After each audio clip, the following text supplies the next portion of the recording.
뭐 1,000만 관객 또 무슨 뭐 에미상 뭐 여러 상을 받은 해외 영화제 상 받고 아카데미상 받아도 OTT에서 숱하게 재생되는 영화 재생되면 재생될수록 감독이나 출연자들에게 뭔가 돌아갈 것 같지만 사실 그런 구조가 아니라면서요? 이건 또 어떤 내용입니까? 네, 이게 가장 그 일반인들에게 많이 알려진 계기가 전 세계를 휩쓸었던 넷플릭스의 오리지널 오징어 게임이 그 예였는데요.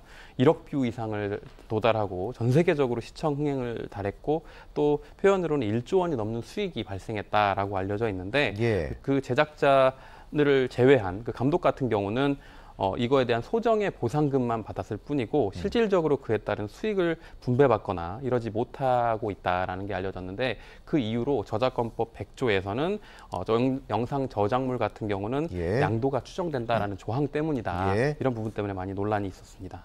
흔히 예전에는 배우들이 A급 배우들은 영화 출연하면 러닝 개런티 이런 거 받잖아요. 그럼 계약 당시에 이렇게 불리한 조항을 없애고 좀 배우에게 또는 감독에게 유리한 조항을 넣으면은 추후에도 OTT로 계속 수익이 나면 지금 일정 부분 수익을 받을 수 있는 구조입니까? 어떻습니까? 네, 그 부분은 다만 이제 특별하게 계약서에 명시를 한다면 말씀하신 것처럼 부분적으로 개선될 여지가 있는데 이게 조금 하나 복잡한 부분이 영상 저작물과 관련해서 저작권법에서 종래에 규정하고 있는 부분이 뭐냐면 그 개별적인 권리자들 하나하나를 다 정하다 보면 너무 복잡하기 때문에 일률적으로 양도하도록 조문이 되어 있고 따라서 이 부분의 법적인 개선이 먼저 필요하다라는 논의가 있습니다.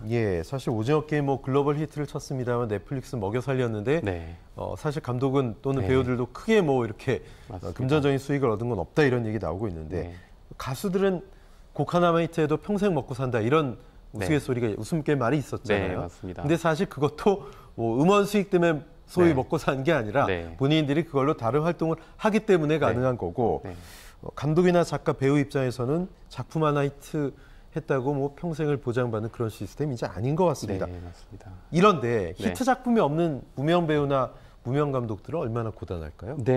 영화의 주된 창작자, 그러니까 영화 감독들 같은 경우에 창작 환경은 정말 이 빅히트 작품 하나, 황동혁 감독 같은 경우도 뭐 10년 넘게 무명으로 제대로 작품 하나 공개하기 전까지 생활고에 시달렸다고 밝혀지기도 했었고요.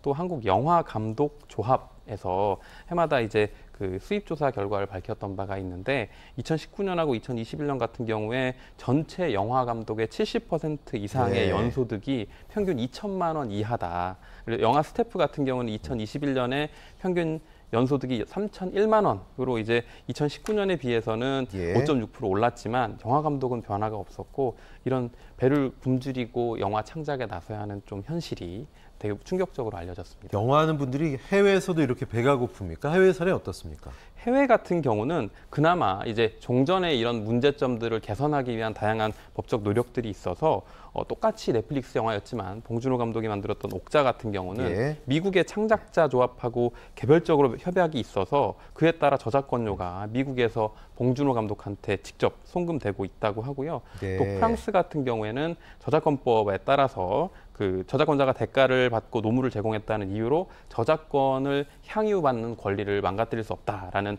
그런 법률 조항이 있고 콜롬비아 같은 경우도 권리 양도가 추정된다고 하더라도 정당한 권리를 보상받을 권리가 있다라고 해서 우리나라보다는 훨씬 보호하는 데 이제 각고의 노력이 있었던 걸로 알려졌습니다. 봉준호 감독 같은 경우는 뭐 세계적인 감독이기 때문에 그런 계약 자체가 가능했겠지만 일반적으로 영화 창작자에 대한 보상권 이게 아예 그냥 법적으로 제도화 돼야 해외에 쌓이는 보상금도 우리한테 들어오는 법적 근거가 마련되지 않겠습니까? 맞습니다. 어떻게 보세요?